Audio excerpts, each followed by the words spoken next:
Problem number 4. Describe a sequence of transformation that takes figure Q to figure P.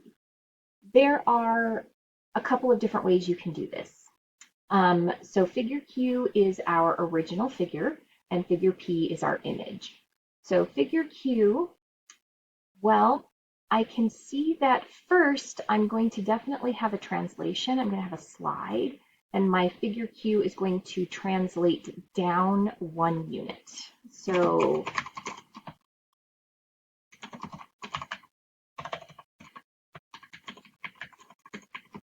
translate, remember, means slides. So it translates 1 unit down.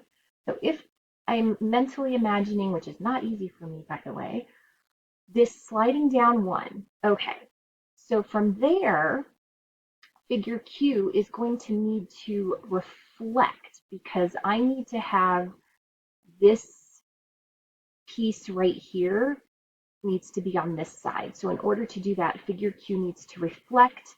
The y-axis is our line of reflection. So figure Q reflects over the y-axis.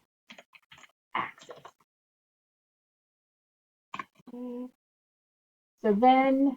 So I would have figure Q down here and it would be rotated, but then, or excuse me, reflected.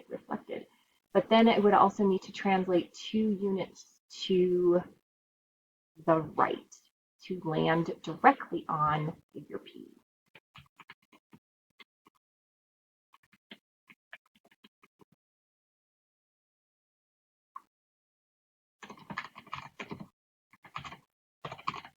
Okay, so that's how I got there. There are, you can do this in any order. You could have reflected first and then done the translations.